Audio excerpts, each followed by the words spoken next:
Dylan Cease will start Tuesday for the Sox. His last performance, it would have made Charles Dickens proud. The best of times and the worst of times in a loss to the Yankees. I caught up with the MLB's leader in strikeouts, who's known for getting out of hairy situations, both on and off the mound. Dylan, you're having just a very interesting season. Fascinating. Striking out guys at better than 13 per 9. Is that a sustainable rate in your eyes?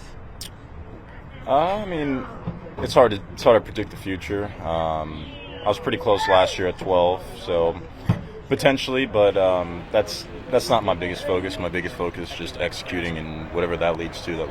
You guys have had such injuries to start the season, specifically in the starting rotation. Yeah. Are you surprised at all just how good the starting rotation has been overall, despite missing key guys for stretches of time? When you're missing guys like Lance or Gio for an extended time, it hurts. But I mean, we've got depth and we've got a lot of talent. So at the end of the day, it's not super surprising, but I'm just glad that we've kind of been able to weather the storm.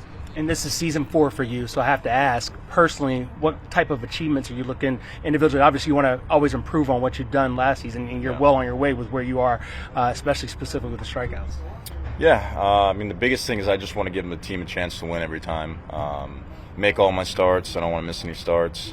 I try to stay away from result-oriented stuff just because it's a lot of it's out of your control. But obviously, the more accolades, the better. You know, I'm never gonna say I don't want to be an all-star or I don't want to win a Cy Young or whatever. But really, my day-to-day focus is just on what I have to do to keep consistent and keep improving. Much like you, probably for different reasons, I am a big facial hair guy, as you can see.